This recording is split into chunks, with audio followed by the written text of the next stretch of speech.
Welcome back to the deep dive.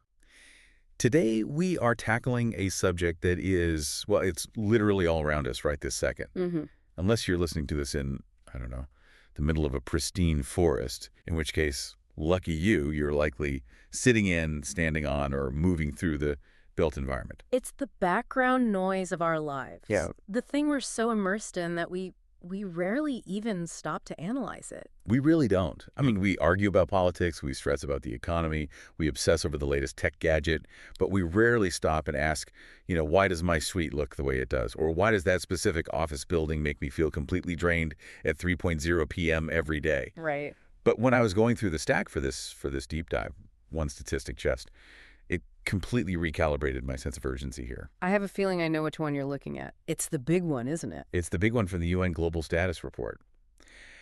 I think if you stopped the average person on the street and asked what is the biggest threat to the climate, they'd probably say cars, right? Or maybe factory smokestacks. Yeah. Sure, transportation and industry. That's what comes to mind. And they wouldn't be wrong, exactly. But the data says that buildings, just the operation and the construction of the structures we inhabit, account for 37% of global energy use. 37%. And then, if you tack on the manufacturing sector that's used to create all those materials, the steel, the concrete, we are talking 39% of global CO2 emissions. It's just a massive slice of the pie. I mean, to put that in perspective for you, the entire aviation industry, every single plane in the sky, which gets so much heat for being carbon intensive, is usually responsible for about 2 to 3% of emissions. Wow. So buildings are an order of magnitude more impactful. It's not even in the same league. Okay, so that's the context we need. I mean, we might shame someone for taking a long-haul flight, but we don't think twice about the giant glass office tower they work in. When that tower might be doing far, far more damage over its 50-year lifespan. Right. And that really frames the mission for today.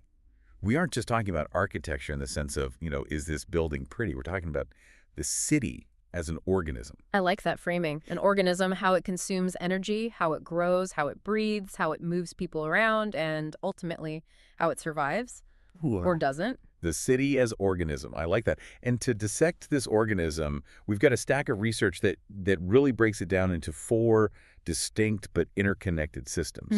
So we're going to start at let's say, the cellular level with green building, the individual structures themselves.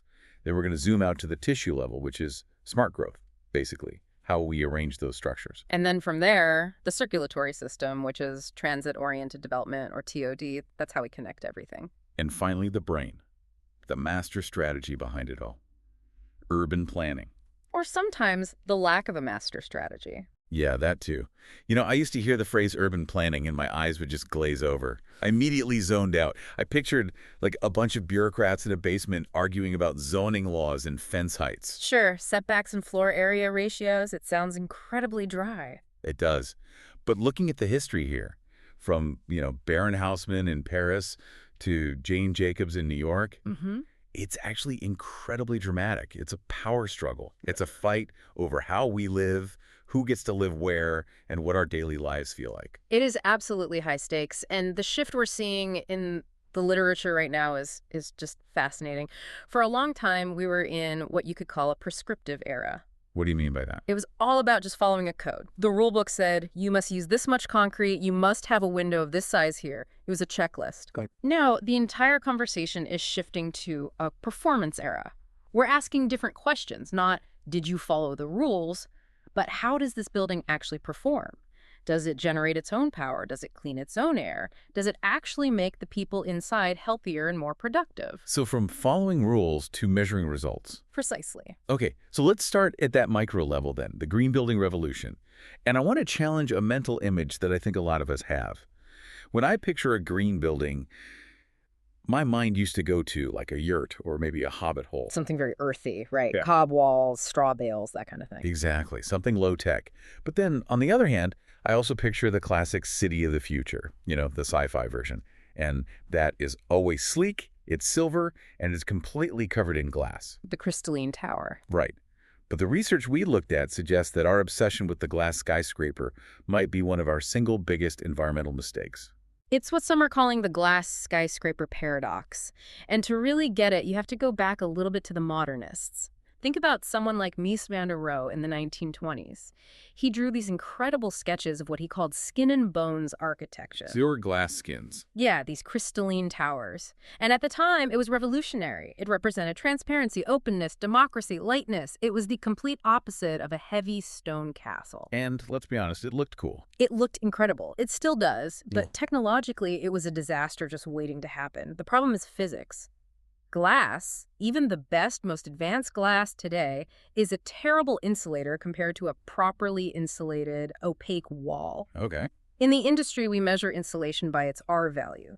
A standard, well-insulated wall in a new house might be R20, maybe R30. And a single pane of glass is like... It's like R1. Even a really high-tech, triple-glazed, argon-filled unit is maybe R4, R5. You're just leagues behind a solid wall. So you're essentially building a tent, a very fancy, very expensive tent. Yeah. You're building a greenhouse. That's the perfect analogy. The sun's shortwave radiation comes right through the glass, it hits the surfaces inside, turns into long-wave radiation heat, and then gets trapped. So in the summer, you're just baking the occupants. You are literally baking them. So what do you have to do? You have to install massive, oversized air conditioning systems just to keep the building habitable.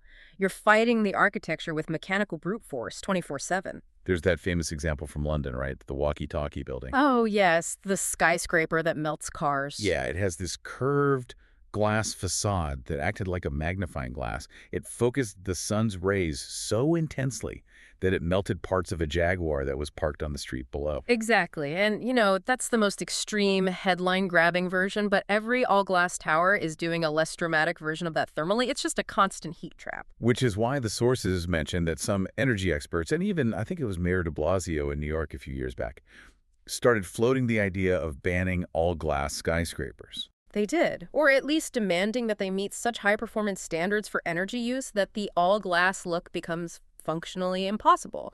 You'd have to have such small windows to meet the code. So if we're moving away from the glass box, the term that kept coming up was bioclimatic design. This seems like, just common sense. But the texts imply we basically stopped doing it for about 50 years. We did because we didn't have to. Once air conditioning became cheap and ubiquitous after World War II, architects got, a bit lazy. Huh. They could design the exact same glass box for Dubai, for Reykjavik, and for Singapore, and just assume the HVAC engineer would figure out how to fix the temperature problem. Bioclimatic design says, stop, look at where you are on the planet. Right. Use the climate, don't fight it. Exactly. If you're in a cold climate like Chicago, you put the big windows on the south facade to catch that low winter sun for passive heating. If you're in a hot climate like Phoenix, you use deep overhangs or brise soleil, these shading devices, to block that direct hit of the summer sun. So it's using the building itself as a kind of machine, rather than just stuffing a machine inside the building. That is the perfect way to put it. Now, this connects to another concept I found really important, the life cycle assessment, or LCA. Because usually when we think about a building's energy use, we just look at the utility bill. Right, the operational carbon, how much electricity did we use this month? But the sources talk about embodied energy. Can we break that down? Because I feel like this is the hidden iceberg of the whole climate conversation. It absolutely is. Embodied energy, or embodied carbon, is the sum of all the energy required to produce a building before anyone even turns on a single light switch. So everything. Everything. Mining the iron ore for the steel, crushing the limestone and heating it to 1400 degrees Celsius for the cement, felling the trees, manufacturing the glass, transporting all of it to the site, the cranes, the assembly, all of that is embodied energy. And how much of the total pie is that? For a standard building, the embodied energy can be 30% or even more of its total carbon footprint over its entire life. And here's the kicker. As our operations get cleaner, as the electrical grid gets greener with solar and wind, that embodied slice gets bigger and bigger proportionally. It becomes the main problem we have to solve. And this brings us right to the materials.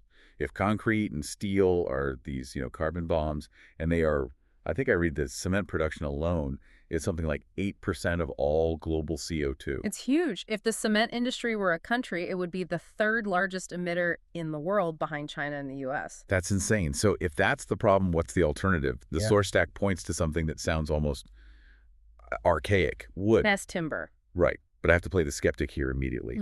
If I tell someone we were going to build a 20-story skyscraper out of wood, my first reaction is going to be fire. Of course. Are we just building giant matchsticks in the middle of our cities? That is the #1 question, and it's a completely valid fear based on history.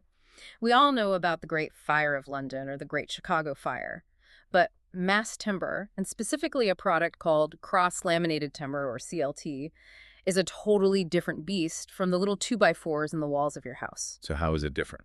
These are massive, thick, solid panels.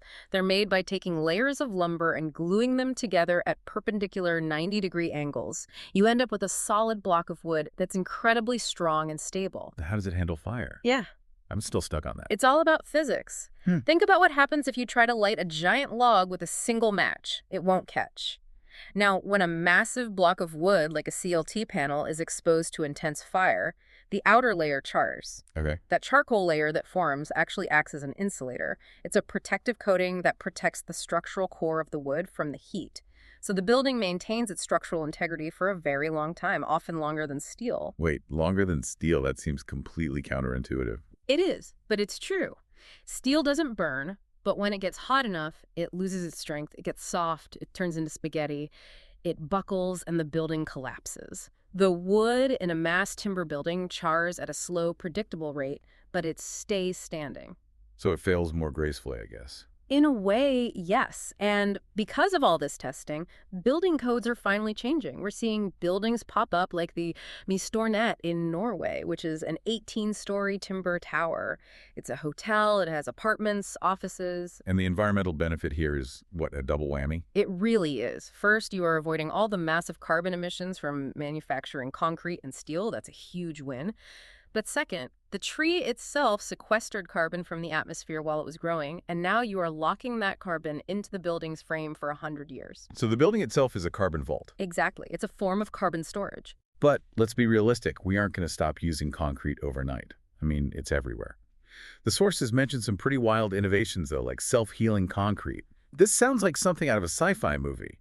Is this real, or is it just, lab tech? Oh, it's real. It's still expensive, so it's not mainstream yet. But the mechanism is fascinating. What they do is they embed dormant bacteria, usually a specific type of bacillus, into the concrete mix. Bacteria in the concrete. Right. And alongside the bacteria, they embed little capsules of their food, like starch or calcium lactate. So they're just sitting there sleeping. Okay. Then, when the concrete cracks, and all concrete eventually gets tiny cracks, water seeps in. That water is the trigger. It wakes up the bacteria. And they get hungry. They get hungry, they eat the starch, and as a waste product, they excrete calcite, which is basically limestone. So they fill the crack with their own waste. They literally heal the crack. They seal the building back up from the inside out. It's biomimicry. It's mimicking the way that a bone heals itself. That is absolutely incredible. But this brings us to the big practical problem. The rub. We have all these cool technologies. We've got smart glass, mass timber, bacterial concrete, hempcrete, thermocork insulation. But whenever I talk to anyone in the development world, they say it costs too much. The famous green premium. Exactly. The sources say it's about, what, a 2% extra cost up front? On the surface, that doesn't sound like a lot. So why isn't every single new building a green building? This is a classic economic failure that we call the split incentive problem. It's a huge barrier. Walk us through that. Okay, imagine you're a big developer. You're building a new office tower. You pay the extra 2%, let's say it's $2 million, to put in better insulation, high-performance windows, a super efficient HVAC system. Like you've paid the premium. You've paid it, but then you lease out the office space to 100 different companies. Who pays the electricity bill every month? The tenants. The companies. The tenants. Who benefits from the lower energy costs that your $2 million investment created? The tenant. Exactly. The developer pays the premium, but the tenant gets all the savings. So unless the developer can market that greenness to charge significantly higher rent, which is sometimes possible, but not always, they have no direct financial incentive to eat that upfront cost. I see. The person writing the check isn't the one getting the reward. That's the split incentive in a nutshell. But the sources also mention a different kind of ROI, a different return on investment. And this one seems like it should motivate the companies themselves, the tenants. It's about productivity. Yes, and this is potentially an even bigger deal. There's a rule of thumb in commercial real estate called the 330-300 rule. 330, 300. Okay. In a typical office building over a year, a company will spend about $3 per square foot on utilities, energy, water. They'll spend about $30 per square foot on rent. And they'll spend about $300 per square foot on payroll for the people sitting in that space. So salaries are by far the biggest expense. By a factor of 10. So the argument is this. If you can use green building principles to improve the indoor environmental quality, better air, more natural light, fewer toxic chemicals off-gassing from the carpet, and you boost the productivity of that $300 bucket by even 1%. That completely dwarfs any savings you'd get on the $3 electric bill. It completely erases the extra construction cost. We have study after study showing that high CO2 levels in meeting rooms, which happens all the time in these hermetically sealed glass boxes, makes people cognitively sluggish. It impairs decision-making. We are literally making ourselves stupider with bad architecture. So the sales pitch shouldn't be save the planet. It should be stop sedating your employees. That's the pitch that wins in the boardroom. Okay, so that's the building, the sell. But a perfect self-healing carbon-storing timber building is, well, it's kind of useless if you put it in the wrong place. If you build a LE'd platinum headquarters in the middle of a cornfield where 5,000 employees have to drive their SUVs an hour each way to get to work, you've failed. You've completely missed the point. You've built what some people call a green sprawl building. You've solved one problem while creating a much bigger one. Right. So let's zoom out. Let's move to the macro level. Smart growth and the fight against sprawl. I think we need to define sprawl carefully here because it's not just, suburbs. People hear sprawl and they think of their nice suburban neighborhood. No, it's not. Suburbs can be fine. Sprawl is a specific and often destructive pattern of development. It's characterized by a few key things. Very low density, a strict separation of uses. Meaning houses are over here, shops are 5 miles that way, and offices are 10 miles in another direction. Exactly. And the third, and most important, is total and complete car dependence. It's a landscape that is hostile to the human body. You cannot live in it without a car. It's development that expands across the landscape much faster than the population itself is growing. And the sources bring up a really controversial point here. I think most of us tend to think sprawl is just, what people want. It's the market at work. People want the big yard and the white picket fence. But the subsidy critique argues that sprawl is actually a massive government-funded project. It absolutely is, whether we intended it to be or not. And one of the biggest hidden mechanisms is how we price our infrastructure. Specifically, something called average cost pricing. Okay, can you walk us through that? Sure. Let's take two people. We'll call them Alice and Bob. Alice lives in a downtown apartment building. Bob buys a brand new house in a subdivision 10 miles out at the edge of town. Okay. Alice in the city, Bob in the exurbs. Right. Now, to get electricity, water, and sewer service to Alice, the utility company just has to patch into the existing grid that's already running down her street. The pipe is right there. It's cheap. Makes sense. To get those same services to Bob, they have to run miles of new pipe, new wire, maybe build a whole new electrical substation. The cost is, 10, 100 times higher. It's incredibly expensive. But when Alice and Bob open their utility bills at the end of the month, they pay the exact same rate per kilowatt hour of electricity or per gallon of water.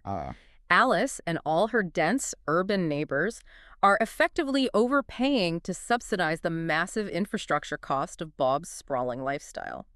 If Bob actually saw the true cost of running that power line to his remote house on his monthly bill, he might decide that the big yard isn't worth an extra $500 a month. It's a hidden subsidy for the suburbs. That's a provocative way to put it, but from an economic standpoint, yes. We socialize the long-term costs of the infrastructure, but we privatize the short-term benefit of the cheap land. That's what fuels sprawl.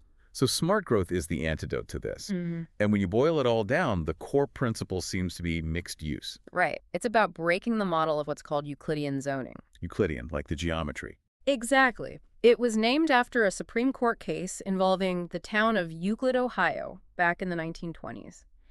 And that case enshrined the idea that you had to keep uses separate. Residential here, commercial there, industrial way over there. And that's what gave us the city where you can't have a corner store in a residential neighborhood. Right. Smart growth looks at that and says, please build the corner store, build the cafe, the daycare, the pub. If you can buy a quart of milk or meet a friend for coffee without getting in a car, you have fundamentally changed the carbon math of your daily life. But here's the paradox. I found this part of the research really counterintuitive. It's called the paradox of intensification. My assumption has always been more density equals less traffic. Well, Simple. it's a tricky one. It's a matter of scale and how you measure it. Density absolutely means less driving per person. Okay. If you live in a dense, walkable neighborhood, you might drive 5 miles a day on average, instead of the 30 miles you'd drive living in a sprawling suburb. So individually, your impact is much lower. That's a huge win for the planet. Yeah. However, because there are 10,000 of you packed into that 1 square mile, the local roads in that specific area might be more congested than the sprawling suburb, where everyone drives 30 miles, but they're all spread out over 100 square miles. So the local lived experience is, the traffic here is terrible. Yeah. Even though the global reality is, as a community, we are driving dramatically less. Exactly. And that makes the politics of density incredibly difficult. People vote based on their daily experience of being stuck in traffic, not on per capita vehicle miles traveled statistics. The Portland example in the sources was fascinating. They're famous for this. They set up an urban growth boundary. Right, a literal line in the dirt on the map saying, the city stops here, we will not extend services beyond this line. And they densified inside the line. Transit use went up. Biking and walking went up. It was a success story, right? In many ways, yes. But traffic congestion inside that boundary still got worse, and it increased faster than in comparable cities that didn't have a boundary, because they were cramming more and more economic activity into a fixed amount of road space. So you have to be honest with people. The goal isn't necessarily to make your car commute faster. The goal is to make the car commute irrelevant for more of your trips.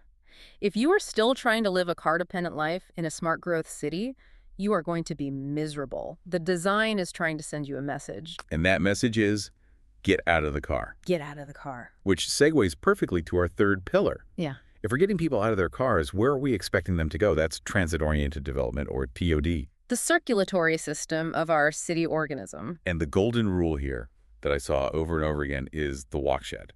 Specifically, the half-mile circle. Why a half mile? Is that just an arbitrary number someone picked? It's not arbitrary at all. It's based on behavioral psychology. Urban planners and transit agencies have done countless studies, and they found that for most people, a 10-minute walk, which is about a half mile or 800 meters, is the psychological limit. A breaking point. Yeah. If the train station is an 8-minute walk away, people will walk without even thinking about it. If it's a 12-minute walk, they start to perceive it as too far, and they'll get in their car and drive to the station, which defeats the whole purpose. So you have this hard 10-minute radius to work with. So the entire goal of TOD is to pack as much valuable stuff as possible, apartments, offices, shops, grocery stores, inside that 10-minute circle around the transit stop. That's the whole game. Mm-hmm. In Arlington, Virginia, they call it the bullseye approach. They have the highest density, the tallest buildings, right on top of the metro station, in the center of the bullseye. Then it tapers down as you move away until you get to single-family homes at the edge of the circle. Let's look at the success stories because, in the U.S., we're generally pretty bad at this. But Curitiba, Brazil, keeps coming up in the literature as this incredible model. And they did something really clever with buses. Curitiba is the poster child for what you might call frugal innovation. Back in the 1970s, the city was growing incredibly fast. They knew they needed a mass transit system like a subway. But subways are expensive. Unbelievably expensive. Digging tunnels can cost literally $1 billion a mile in some cities. Curitiba didn't have that kind of money. So the mayor at the time, an architect named Shamie Lerner, asked a brilliant question. How do we make a bus act like a subway? And the answer wasn't just painting a red lane on the road. No, it was much more holistic. The key innovation was the tube station. If you think about a normal bus, why is it so slow? A big reason is because everyone has to climb up the steps, fumble for change, pay the driver one by one. It's called dwell time. Lerner's idea was to build these elevated glass tubes on the sidewalk at the bus stops. You pay your fare to enter the tube before the bus even arrives. When the bus pulls up, its doors are at the exact same level as the tube floor, and massive doors open like on a subway, and everyone just walks straight on. So the bus dwells at the stop for 15 seconds instead of 2 or 3 minutes. Exactly. They got subway-like speeds and subway-like capacity for about 5% of the cost of digging a tunnel.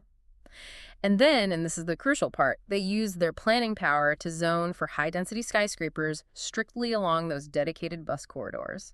The transit and the land use work together. Then there's Hong Kong. And this one is fascinating to me because it's a financial model.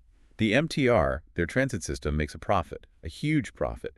Here in the U.S., every single transit agency is perpetually begging for tax dollars just to keep the lights on. What is Hong Kong doing differently? They utilize a model that's often called rail plus property. In most cities, the transit agency is just a transportation company. They run trains. That's it.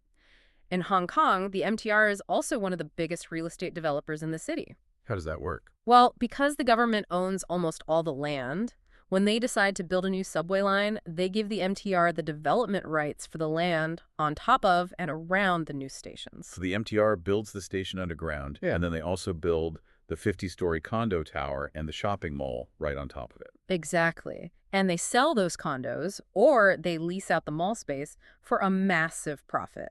That profit then cross-subsidizes the cost of running the trains. It's a brilliant system called value capture. Value capture. The transit system itself creates an enormous amount of real estate value. In New York or London, when a new subway stop opens, all the private landlords nearby see their property values triple overnight. They get to pocket that wealth. In Hong Kong, the MTR creates the value and then captures it to fund the system. It's why their transit is one of the few profitable systems in the world. That seems incredibly smart. Why doesn't every city do that? Because in most Western democracies, the land is already privately owned. A transit agency can't just seize all the land around a new station and become a developer without massive, protracted legal and political battles over eminent domain. Hong Kong had the unique advantage of government land ownership to begin with. Right. That makes sense. Absolutely. But now we have to talk about the dark side of this, the unintended consequence.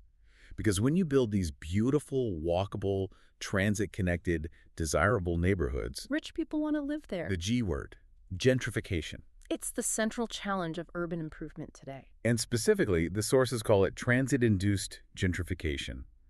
It feels like such a cruel irony. You build a subway line to help working-class people get to their jobs more easily, but the very presence of that subway makes their neighborhood so desirable that their rents skyrocket and they get priced out. It creates what sociologists call a spatial mismatch. The people who need the transit, the most low-income service workers, are pushed further and further out to the fringes of the city where the transit is worst or non-existent. Meanwhile, the people who can easily afford a Tesla are the ones living in the fancy condos right next to the train station. So how do we solve that? It feels like an intractable problem. The sources hint at policy tools, but what actually works on the ground? Well, the one thing we know is that you can't just leave it to the free market. The market will always serve the highest bidder. You need aggressive, intentional policy. The most common tool is inclusionary zoning.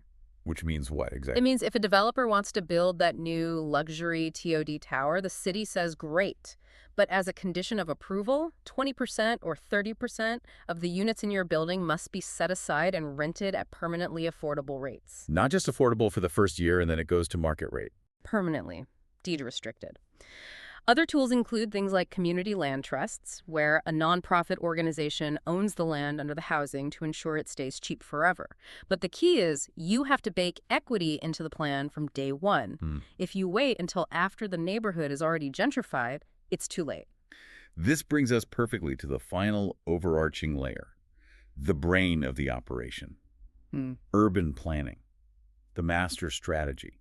And the history here is really a battle of competing ideologies. It's the God's eye view planners versus the street-level activists. That is the perfect way to frame the last 150 years of city making. So let's start with the ultimate God's eye planner, Baron Haussmann in Paris. We all have this romantic image of Paris. The wide boulevards, the cafés, the uniform stone facades, it feels beautiful and organic. But the sources describe his methods as, well, violent. It was urban warfare in a way. It was stump pulling, as one historian called it. You have to remember what Paris was like before Haussmann in the mid-19th century. It was a medieval maze, a labyrinth of narrow, winding, dark streets. Now, it was dirty, it was unsanitary, yes, but it was also rebellious. The citizens of Paris were famous for their uprisings. They could throw up a barricade across a narrow street in 10 minutes and hold off the army for days. The emperor, Napoleon III, did not like that. So the famous wide boulevards weren't just for, fresh air and sunlight. They were for cannon fire. They were designed to be too wide to barricade and to allow for the rapid movement of troops to quell any unrest. Haussmann cut through the heart of the city like a surgeon with a machete. He demolished entire neighborhoods and displaced tens of thousands of poor people to the outskirts. He created a beautiful, sanitary, and easily controlled city. It's the classic example of planning imposed from the top down. And that top-down philosophy seems to have carried right into the 20th century with figures like Le Corbusier. Oh, absolutely. Le Corbusier, the great Swiss-French modernist architect, he looked at the chaotic, dirty, industrial city of the early 20th century and said, this is a failure, this is irrational. His vision, which he called the radiant city, was to knock it all down. Start over. Start over. He wanted to build giant, identical, cross-shaped skyscrapers set far apart in a massive park. Segregate the cars onto elevated highways, keep the people neatly stacked in their towers. He called it a machine for living in. It sounds orderly, but it also sounds kind of like a prison, sterile. It felt like one to many people who ended up living in the places inspired by his vision. The most famous and tragic example in the U.S. is the Curitiba housing project in St. Louis. They built it almost exactly to Le Corbusier's principles. 33 identical 11-story towers in a park. And what happened? It was a social catastrophe. There was no street life. The long, empty corridors became dangerous. The elevators were constantly broken. The park was a windswept, dead zone that nobody used. It became a symbol of architectural failure and was famously demolished with explosives just 20 years after it was built. And leading the charge against that whole mindset was Jane Jacobs. This really is the David versus Goliath story of urban planning. It really is. Jane Jacobs wasn't an architect. She wasn't a planner. She didn't have a PhD. She was a journalist, a mother, living in Greenwich Village in New York City. And her Goliath was Robert Moses. Robert Moses, the master builder of New York. He was the most powerful, unelected official in the state's history, a true disciple of Le Corbusier. And Moses wanted to ram a 10-lane elevated highway, the Lower Manhattan Expressway, right through the heart of Soho, Little Italy, and Greenwich Village. He would have just wiped them off the map. Completely. He saw them as outdated, inefficient slums that needed to be cleared for the progress of the automobile. But Jane Jacobs argued that these so-called slums were actually incredibly complex, highly functioning urban ecosystems. You talked about the sidewalk ballet. The sidewalk ballet, the intricate constant dance of neighbors watching out for each other, the mix of the butcher, the baker, the family living in the apartment above the shop. She argued that safety in a city doesn't come from empty green lawns between towers. It comes from eyes on the street, from a constant, vibrant public life. And she won. Against all odds, she won. She won. She organized her neighbors, she protested, she got arrested, and she stopped the highway. And her book, The Death and Life of Great American Cities, which came out in 1961, effectively killed the Le Corbusier school of thought in planning. Today, almost every smart growth principle we've discussed, mixed use, walkability, density, is basically just us trying to recreate the things Jane Jacobs loved about her Greenwich Village neighborhood. So how do we ensure that we have more Jane Jacobs and fewer Robert Moses figures in our cities today? The text mentions a framework for this, Sherry Arnstein's Ladder of Citizen Participation. Yes, this is a great mental checklist for any listener who's ever been to a community meeting about a new development. The ladder has 8 rungs, and it starts at the bottom with manipulation and therapy. Which sounds bad. It is. Right. That's when the city holds a community meeting. That's really just a one-way lecture to tell you what they've already decided to do. It's the decide, announce, defend strategy. We've all been to that meeting. We have. Then you move up the ladder to consultation, where they might listen to your feedback in a survey, but they make no promises to act on it. The goal is to get to the top rungs, partnership, and ultimately citizen control. This is where the community actually has a seat at the table and helps co-design the plan for their own neighborhood. And we have new tools for this now that seem pretty powerful. Digital twins. I made a joke earlier about the Matrix, but this seems like a serious upgrade from the old cardboard models on a table. It's a huge leap.